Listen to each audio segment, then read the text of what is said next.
if the EU can perform an important, indispensable role in preventing the collapse of this sector, because it is very apparent come end of June 2022, when the moratorium is lifted on loans and interest, it is the opinion of a vast majority in this sector that this whole sector will collapse, and it will result in hotel closures and also large-scale unemployment. There are some major issues that this sector is facing. I would like to point out to you and try to elaborate on the major requests of the sector. One is the very detrimental impact of travel advisories. Now, I will give you the assurance from the opposition side of the political aisle that there is absolutely no security issue in our country, and we bear responsibility for the safety and the security of all the tourists who are willing to come to our country. So please be kind enough to take this positive message back from the opposition of this country. I'm sure you have already had the message from the governing authorities.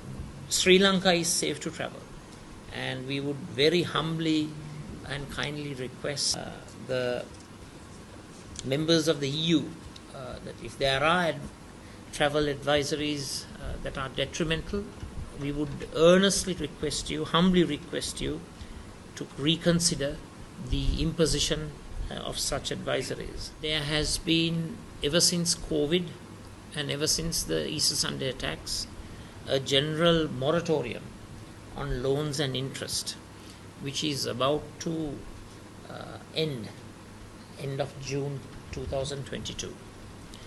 And from what we have heard from officials in the finance sector, they have no intention of extending the moratorium on loans and interests.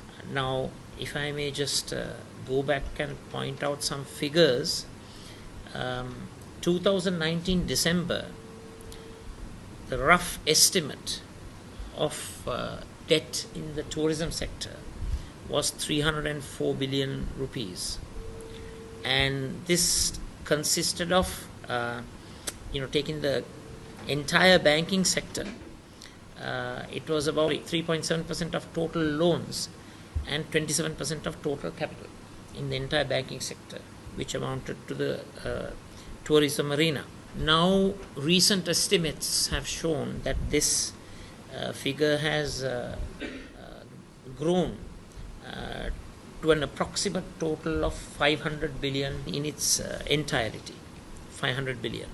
So, we request from the EU to provide support in terms of grant to cover the interest component of the tourism industry loans that were given, and this is a request made by the industry, and I would like to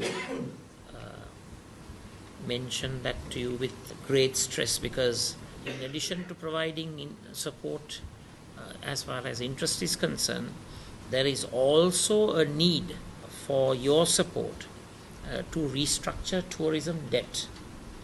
There needs to be a reprofiling of debt, which should amount to a kind of a concessional loan, long-term loan, with very concessional interest facility.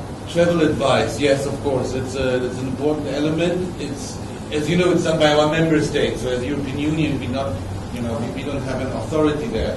But I can reassure you that we are very in close coordination with our member states' embassies, and that they are trying their best to see to put these travel advices to correct them as soon as possible. Thank you again for taking up our matters up and also bringing this our concerns at the Parliament the other day.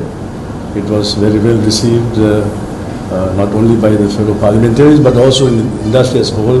Really appreciate your contribution and your interest in matters. We are in dire straits, as you all know, And what we have appealed right now to the government is to extend the moratorium for minimum of further 6 months, which is not a big thing to do. Otherwise, all the hotel companies and the tourism industry stakeholders will go into NPL with the bank. So in order to save the banking sector also, it made very much a logical request, a reasonable request to extend these moratoriums, but unfortunately so far government has not shown any firm interest in accepting our concerns.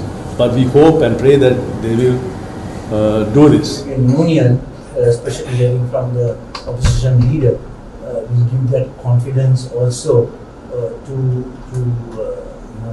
because one of the things that is preventing most of the leading tour operators from selling is the travel advisories. The German government has already relaxed the travel advisory, but some of the others still are on the fence, and I think your words will definitely give them the confidence.